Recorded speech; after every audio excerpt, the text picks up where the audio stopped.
মুসলমানদের কাছ থেকে কোরআনকে ছিনিয়ে নেওয়ার জন্য, মুসলমানদের কাছ থেকে কোরআনটাকে কেড়ে নেওয়ার জন্য আজকে তারা উঠে পড়ে লেগেছে। বিভিন্ন রকমের চক্রান্ত আমাদের মুসলমানদের সন্তানদের মাথার মধ্যে ভরে দিচ্ছে।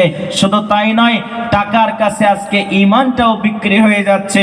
আপনাদের আসামের একজনের কথা বলে, আসামের একজন, সে নিজেকে দাবি করে আমি আজহারি, মুস্তফা কামাল আজহারি, দুর্গা পুজোর সময় বলে যে কোরআনে দুর্গা পুজোর কথা আছে। একবার জোরে বলুন নাউজুবিল্লাহ।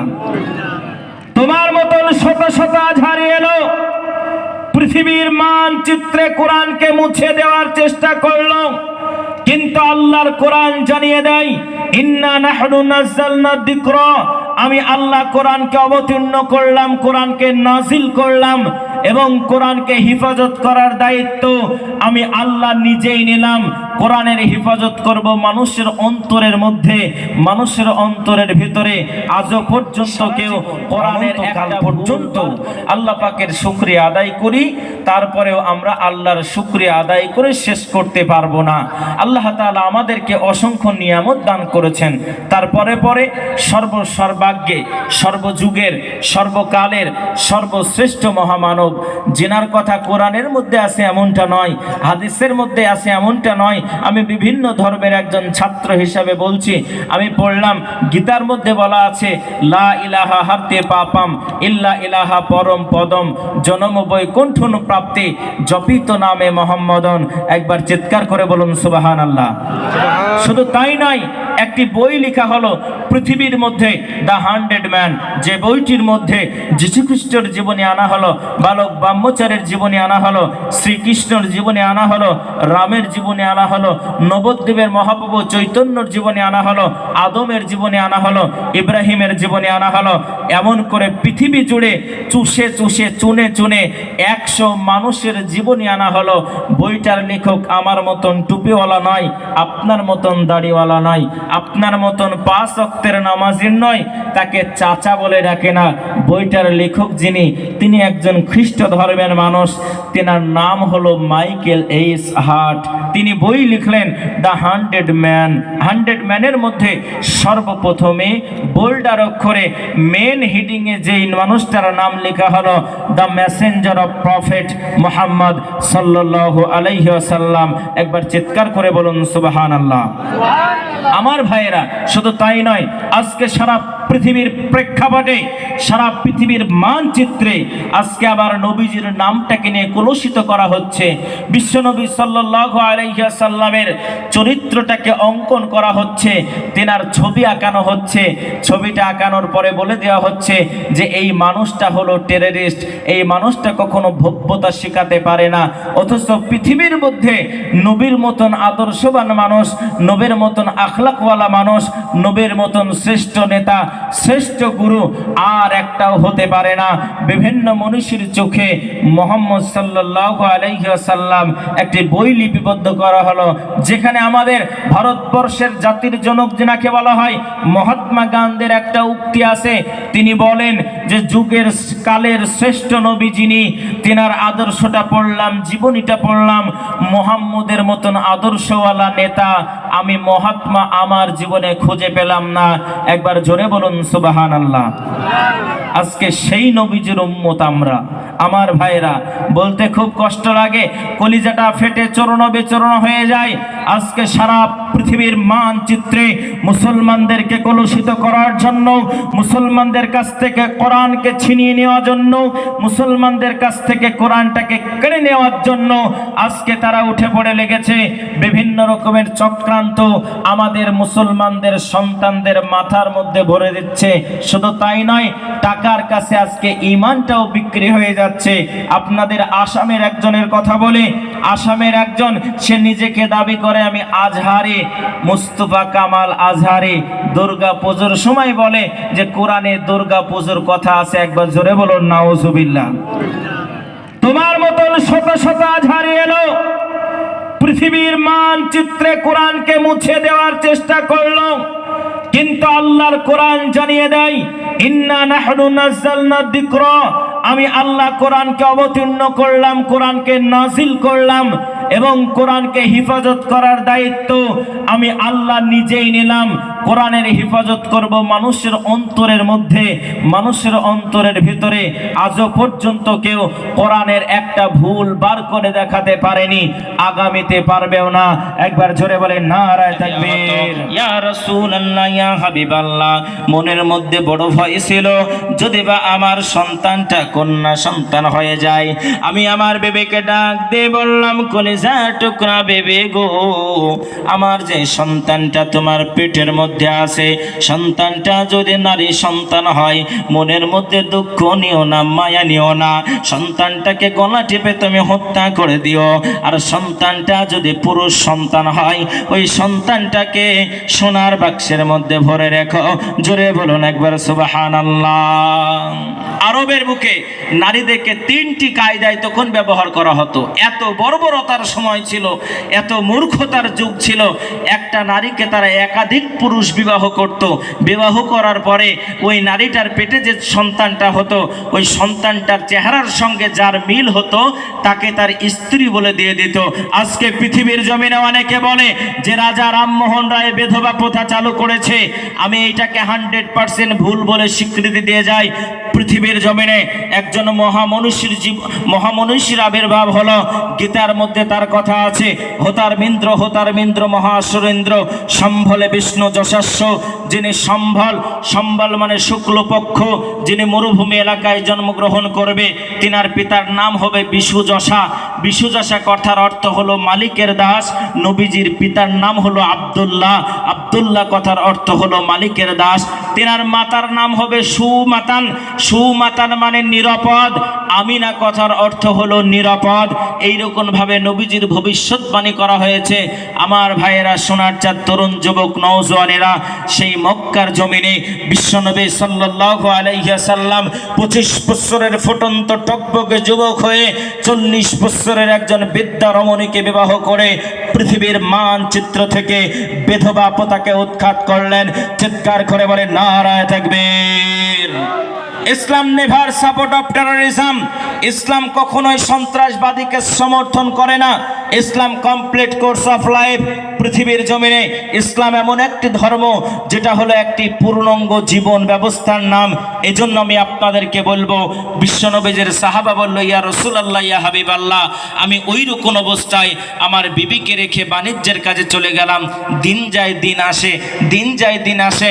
এমন করতে করতে ওগো নবীজি, কয়েক মাস অতিক্রম করে যখন বছর অতিক্রম করে নিল, আমি হঠাৎ করে বাড়ির মধ্যে প্রবেশ করলাম। বাড়ির মধ্যে প্রবেশ করে দেখে আমার বিবি আমার জন্য সুন্দর করে সেজেছে। একবার জোরে বলুন সুবহানাল্লাহ। আপনাদের বিবিরা আপনাদের জন্য সাজে গো।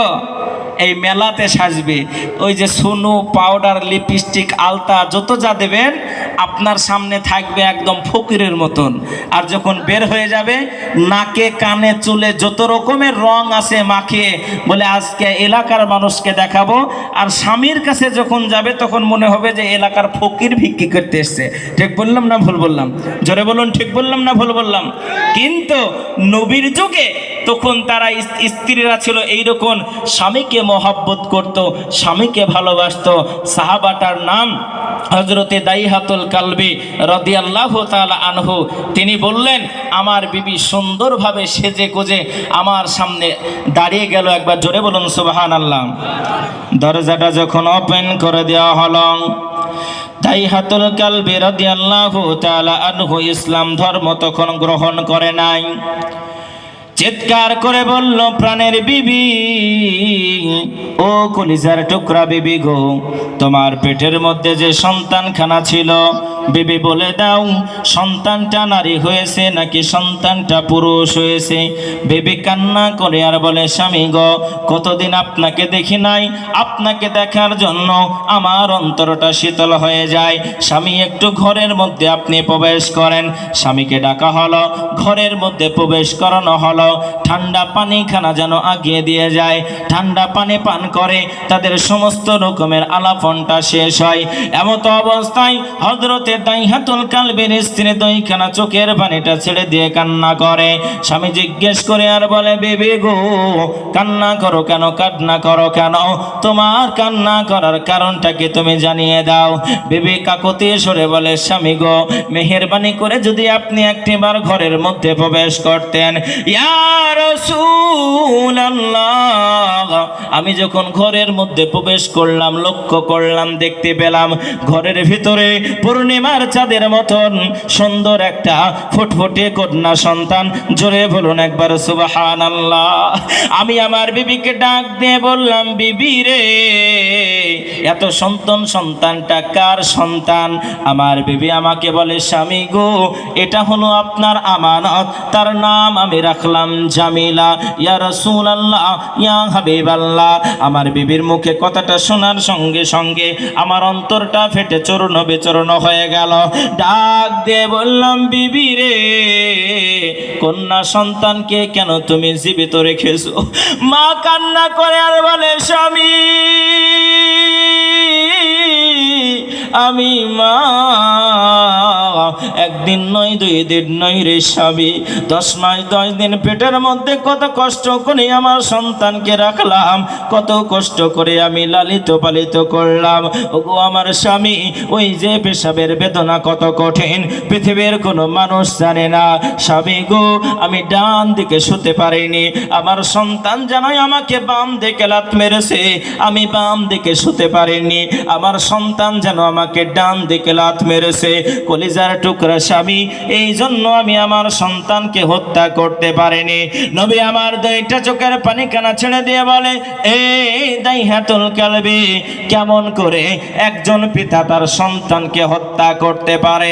হযরতে দাইহাতুল কালবি 2টা চোখের পানিটা ছেড়ে দিয়ে কান্না করে আর বলে, নবীজি, আমার মনের ভিতরে কোন রকমের দয়া হলো না, কোন রকমের মায়া হলো না। রাগান্বিত সুরে বললাম, বিবি রে, জামিলাকে সুন্দর করে সাজিয়ে দাও, জামিলাকে নিয়ে আমি আজকে বেড়াতে যাব। আব্বা জানেরা, সোনার চাঁদ ভাইয়েরা, তরুণ যুবক নওজওয়ানেরা, জামিলার মা জামিলাকে সুন্দরভাবে যেন সাজিয়ে দেয়, জামিলার গোসলখানা যেন করে দেয়, আর মা 2টা চোখের পানিটা ছেড়ে দিয়ে যেন কান্না করে। জামিলা কলিজার টুকরা মাকে বলে, মা,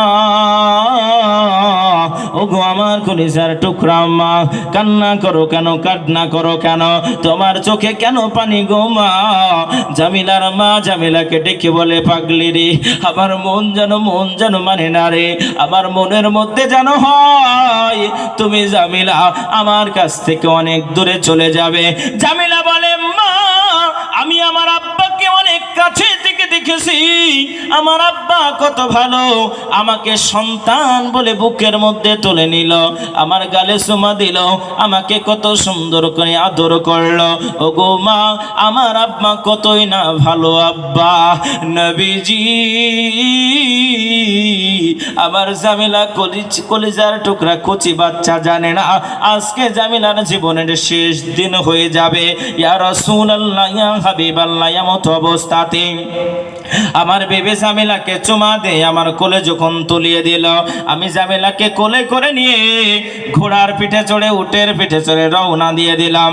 ইয়া রাসূলুল্লাহ, ইয়া হাবিবাল্লাহ, মরুভূমিটা অতিক্রম করব, এমত অবস্থাতে আমার জামিলা আমাকে ডাক দিয়ে বলে, আব্বা জান, মরুভূমির উত্তপ্ত বালুকণার তাপের জন্য আমার কণ্ঠনালীটা শুকিয়ে যায় গো আব্বা, যদি আমার জন্য একটু পানির ব্যবস্থা করা যায়, পানিটাকে তৃষ্ণাটা নিবারণ করব। ইয়া রাসূলুল্লাহ, আমার কচি জামিলা, এত সুন্দর তার চেহারা, আমি জামিলার চেহারার দিকে তাকাই আর আমি যেন জামিলার প্রেমে পড়ে যাই।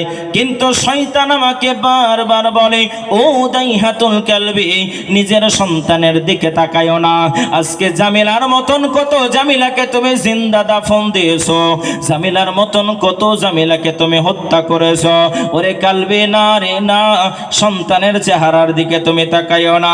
ইয়া রাসূলুল্লাহ, মনের মধ্যে দয়া হলো না, মায়া হলো না। আমার জামিলাকে আমি নামিয়ে দিলাম, নামিয়ে দেওয়ার পরে বললাম, মা রে একটু অপেক্ষা করো, তোমার জন্য পানির সন্ধান করতে শুরু করে। এমন করে মায়ার নবী ওই মরুভূমিটাকে আমি খনন করতে শুরু করলাম, করতে শুরু করলাম। মরুভূমিটা যখন খনন করা সম্পূর্ণ হয়ে যায়, পানির নিকাশিক ব্যবস্থা যখন হয়ে যায়, এইরকম অবস্থাতে জামিলাকে ডাক দিয়ে বললাম, জামিলা ও কলিজার টুকরা মা, আমার সম্মুখে তুমি একবার আগিয়ে আসো। আমার জামিলা সুন্দর করে দৌড়ে যেন আমার কাছে আগিয়ে আসে। নবীজি মনে হলো মণিমুক্তার ছোঁয়া আমার কাছে। ইয়া রাসূলুল্লাহ, ইয়া হাবিবাল্লাহ, আমার মনের মধ্যে কোনো দয়া হলো না, কোনো মায়া হলো না। নবীজি আমার জামিলাকে আমি বললাম, মার নিচের দিকে আসো। আমার জামিলা যখন আমার কাছে আসে, ধাক্কা মেরে আমি ওই মরুভূমির ওই কুয়ার মধ্যে, গর্তের মধ্যে ফেলে দিলাম। আমার জামিলার বুঝতে দেরি হলো না, আমার মায়ের কথাটা মনে হয় সত্যি হয়ে যাবে। দুইটা চোখের পানি কানা ছেড়ে দিয়ে জামিলা কান্না করে আর বলে, আব্বা গো, ওগো আমার কলিজার টুকরা আব্বা, আপনি কতই না ভালো আমার আব্বা। বলুন আমি কি এমন অন্যায় করেছি, কি এমন অপরাধ করেছি, যার জন্য মরুভূমির উত্তপ্ত বালুকণার উপরে আমাকে আপনি জিন্দা মেরে দেবেন? আব্বা গো, কোনোদিন আমি আপনার পরিচয় খানা দেব না, পৃথিবীর জমিনে কেউ জানতে পারবে না গো আব্বা। আমার আব্বা ছিল দাইহাতুল কালবি। আমি মরুভূমির প্রান্তে প্রান্তে বেড়াবো, এদিকে ওদিকে বেড়াবো, একটা জায়গায় বলবো না আমার আব্বার নাম দাইহাতুল কালবি। ওগো আমার আব্বা,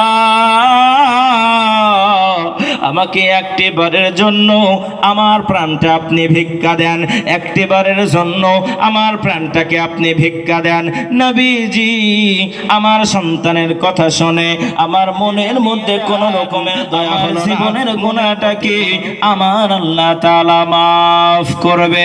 বিশ্বনবী দুইটা চোখের পানি কানা ছেড়ে দিয়ে কান্না করে আর বলে, ওরে দাইহাতুল কালবি, তোমার মতন নিষ্ঠুর পিতা দুনিয়ার জমিনে কেউ নাই, তোমার মতন নিষ্ঠুর আব্বা দুনিয়ার জমিনে কেউ নাই। কেমন করে একটা কলিজার শুকরা সন্তানকে একজন পিতা কেমন করে হত্যা করতে পারে? আমি মায়ার নবী আজকে জানিয়ে দিলাম, যার কন্যা সন্তান জন্ম নেবে, আমি নবীজি আমার সঙ্গে জান্নাতে যাবে। জোরে বলুন একবার সুবহানাল্লাহ। ওরে কালবে শুনে নাও, আমার আল্লাহ পাক আল্লাহ তাআলা করেছে ঘোষণা, হে দুনিয়ার মানুষেরা, যারা কলেমাওয়ালা হয়ে যাবে, কলেমা যারা পড়ে নেবে, আমার আল্লাহ জীবনের গুনাহটা তার মাফ করে দিবে। তোমার অন্তরের মধ্যে আল্লাহর ভয় নিমজ্জিত হয়েছে, কলেমা তুমি পড়ে নাও।